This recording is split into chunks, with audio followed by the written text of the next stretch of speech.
Hey YouTube, what's going on?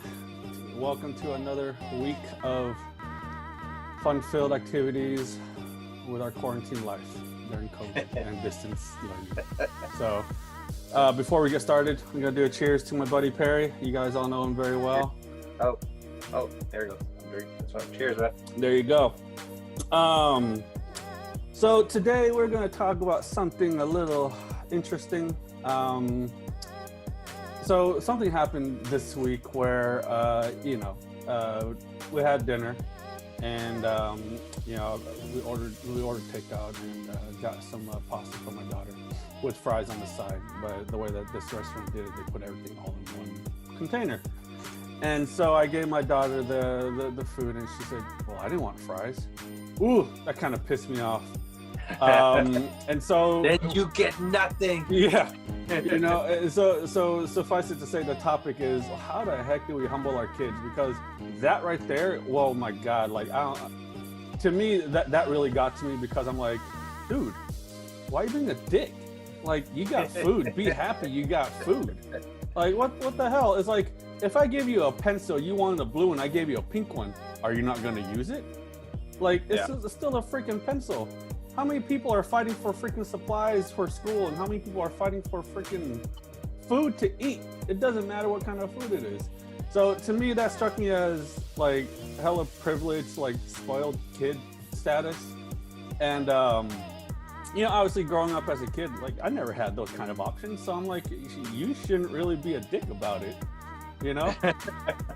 I mean, like I'm pretty sure I probably said something along the same lines as a kid, but then the immediate response from my parents was like, well, like just what I said earlier. Well, you don't get to eat then. Yeah. You know? And I was like, oh shit. Well, I should probably shut my mouth and eat what's in front of me. You know, like exactly. Yeah.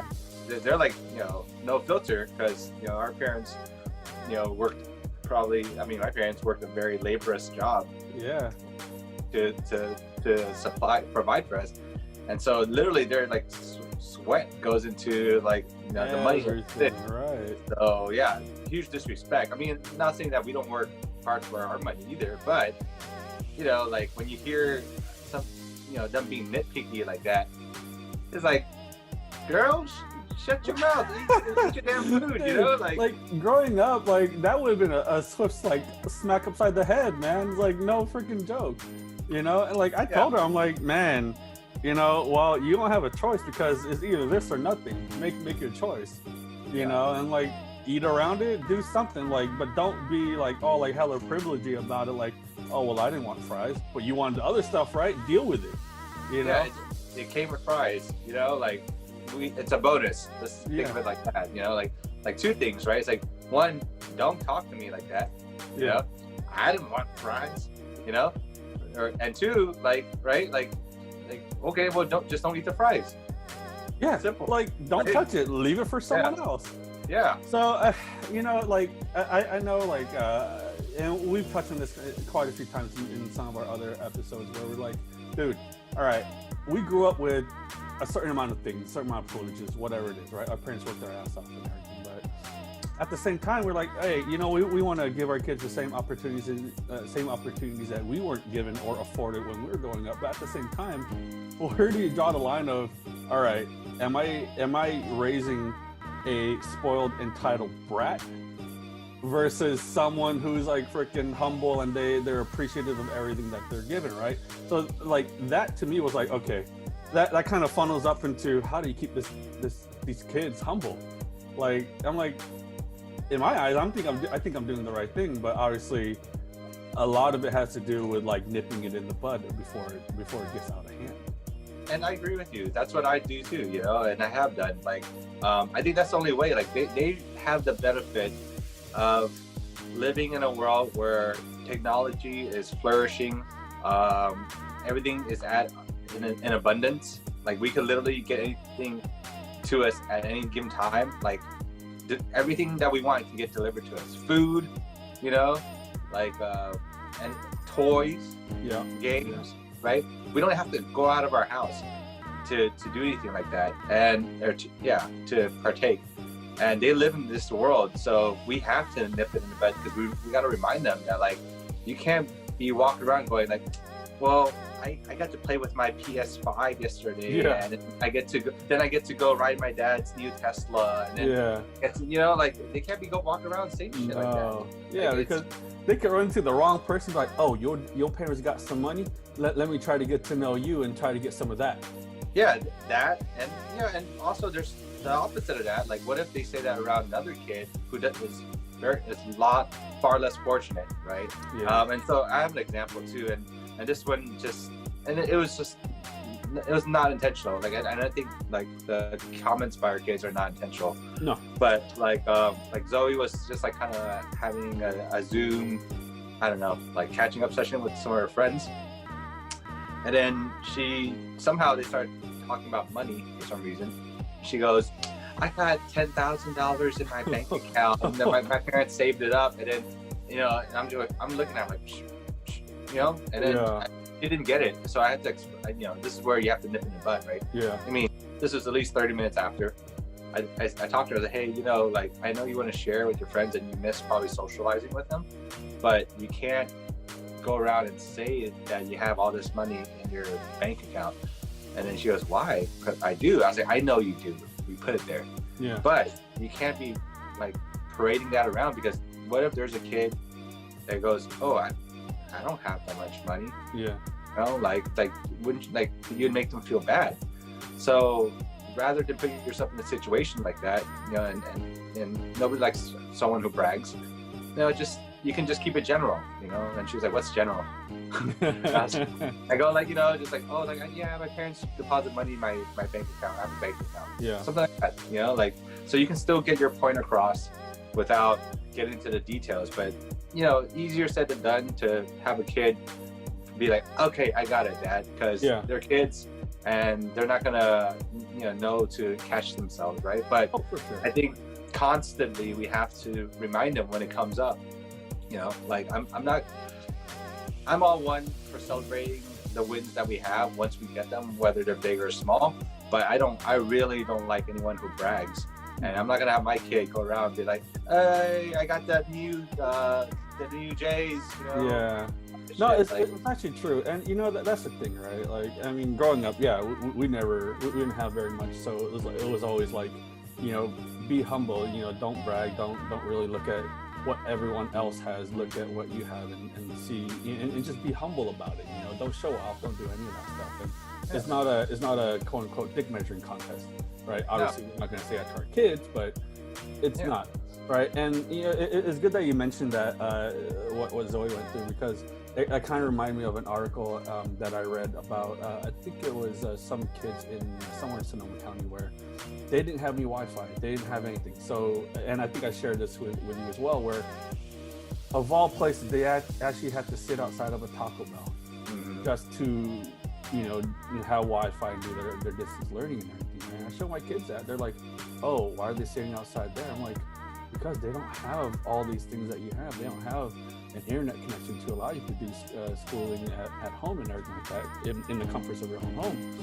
You know, and you know, Art asked me an interesting question. She's like, so you know, those people who are standing on the side of the road, are they unfortunate or less fortunate? I'm like, oh, okay, well, there is a distinction there, you know, but to kind of have to explain that to a kid I think is good, because it helps them understand, like, obviously what the differences are, and obviously make them feel hopefully a little more grateful and appreciative of what they have.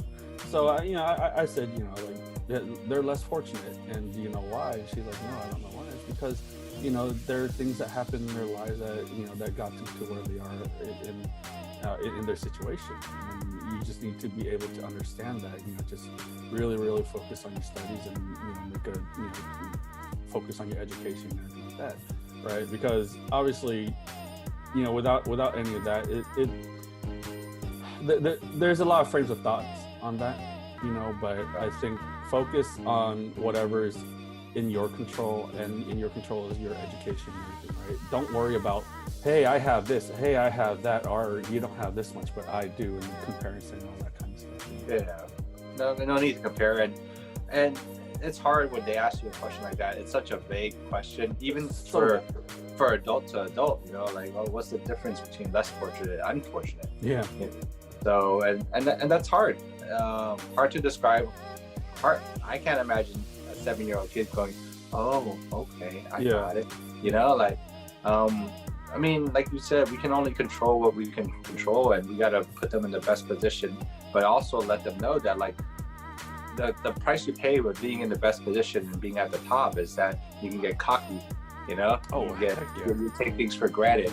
So it's, you know, you always got to use any possibility to let them know that, like, you didn't get here because we put you up here. You know, you got here because we worked hard to get you to get our family to where it's at, so that you could have the things you want, you know? Yeah. No, it's actually a very, very true thing as well, you know? I mean, you know, what really humbled me when I was growing up is, so obviously I was born in Thailand. My parents are from Cambodia.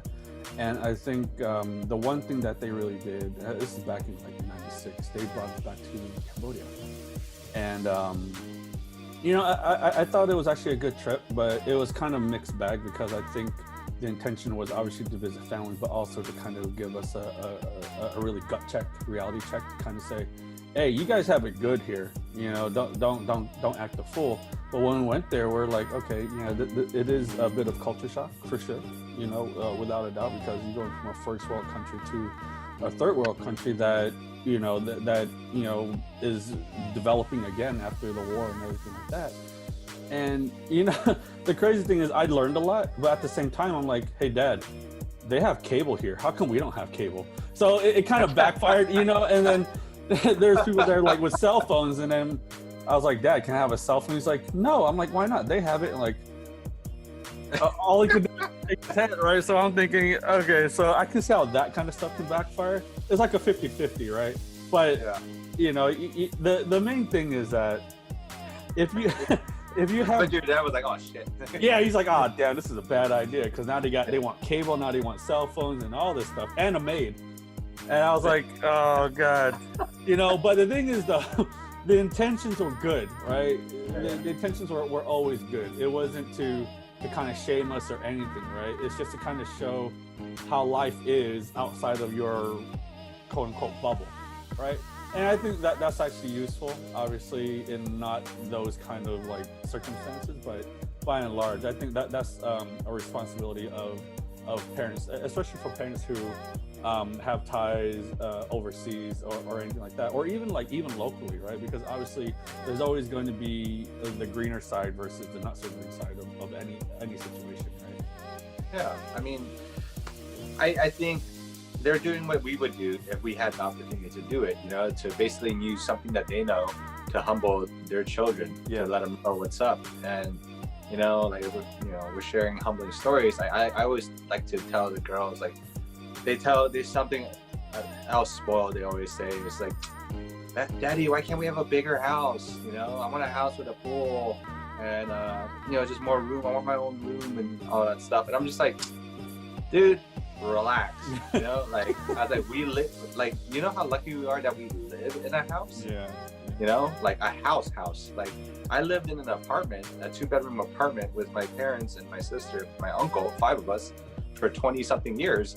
I slept in the living room with, and this is me talking to them, right? I slept in the living room with roach-infested apartment. So, you know, in the middle of the night, like I wake up and now I have to shake off my sheets or my blanket and my clothes all the time, and sometimes they'll get in my ear. You know, who knows, right? Yeah. But, I mean, so, you know, but they don't know anything about that world, and so, you know, I just have to remind them, like, look, it costs money to get the things that we want, and in order to get money, me and your mom gotta work really hard so that we can have enough money to be comfortable, not just for us, but for you guys as well.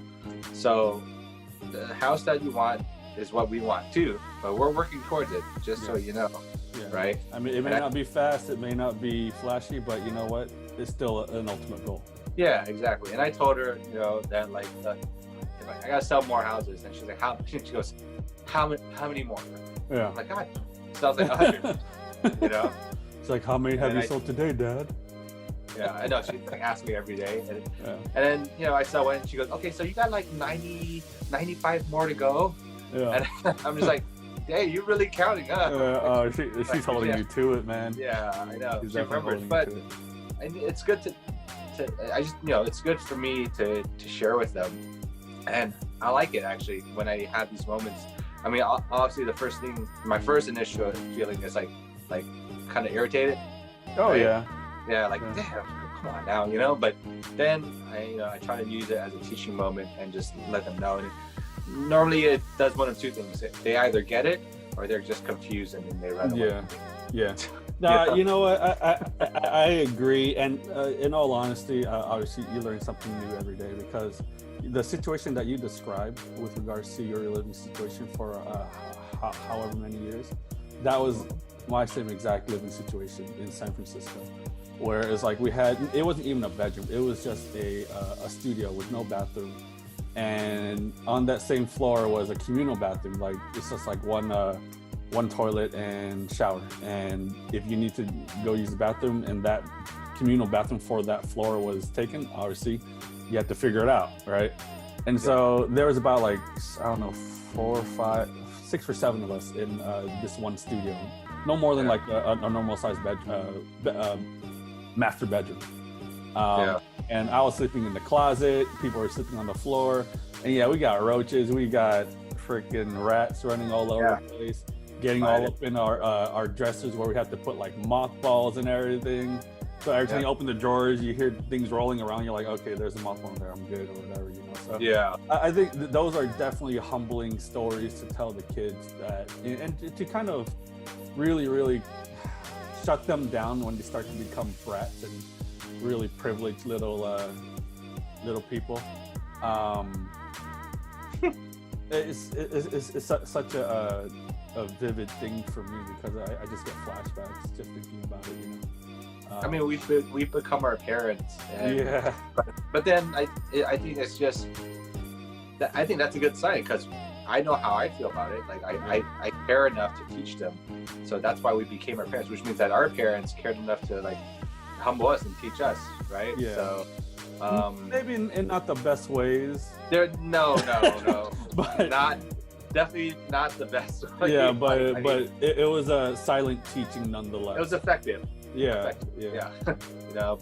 I mean, we remember that, and I think that's what is important. We can't help it. For every generation, it's going to be completely different, and they're going to have their own spoils, right? And it's just up to the previous generation to be like, look, it was never like this. Like, you have to understand that, like, what we have, we're lucky. We're lucky we have it, and we're happy, that we have it. So that's the most important thing. Like, we can be in a fucking shoebox, but if we are happy together and we make it work, then we're happy together. Like, of course, everyone always wants more. Like, even the wealthiest people want more. But but what's the trade-off? What if they can never be happy? But we're happy. Right? That's actually very, very true. There's definitely a lot of moments that I have personally where I'm like always kind of thinking like, okay, what's the next thing? What's the next job? What's the next goal in terms of how much money I want to make and all that stuff? And I think I've asked myself that way too many times in terms of when is it going to be enough? And I think as human beings, I don't think there's really any good way of answering that kind of question, because I don't think it's ever going to be enough, right? Because if it's not monetary, it's social. If it's not social, it's status or some other thing that you're going to emotional, or emotional or whatever it is, right? So I think it's going to be a long road for sure to kind of to teach our kids in such a way that they have their own mind, but they also have the mental capacity to kind of understand these things. And I hope that obviously the way that, at least for me, I teach the girls sometimes is a little bit harsh, a little bit rough, but at the same time, if I sugarcoat everything, then I don't think they're going to get the gravity of the situation that they're in and the gravity of the situation that maybe the rest of the city, state, country is in, right? And in all honesty, my method is going to differ from yours, and it's going to differ from everyone else, and maybe you, whoever is actually watching this. But I think the best thing that we can do is to kind of teach them in such a way that comes straight from the heart right here, because this is where a lot of our emotions is actually kept. And I believe if we can convey those kind of messages to our kids in that manner, in that way, and obviously show them love, that this is kind of tough love, then I think, you know, that's definitely a step in the right direction. Yeah, I mean, they're an extension of us, right? They were a blank canvas when they were born, and it's up to us to raise them. We want to raise them to be, you know, great human beings in our eyes. So we're gonna have different ways of doing that, because you have a perspective of doing it, and I have a perspective of doing it, and the other person has one way, right? And that's fine. You know, the fact of the matter is we have a common thing that we care enough to do it, right?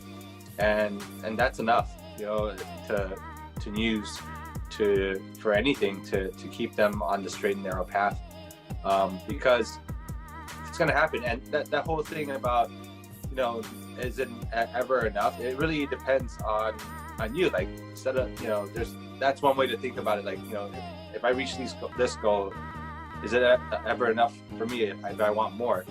It's about, maybe it's the reverse. You know, it's like, is what I know good enough? What I have enough good enough? You know, the more you're more accepted of that, the less likely you're going to want to reach for certain things, and everything else just becomes a bonus. And that's just more the philosophical version of it. You know, if strategically, if you know, there's a couple ways strategically to humble them.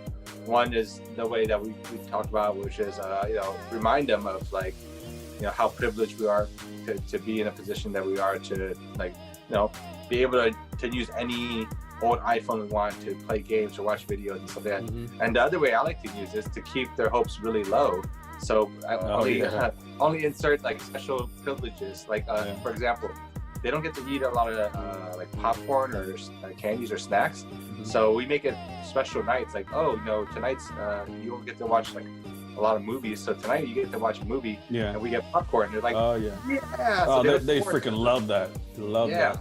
Yeah, you know, but it's just popcorn, dude. Yeah, but you know, the thing is, what we do a lot of, and what you just said really defines exactly what this is, which is delayed gratification.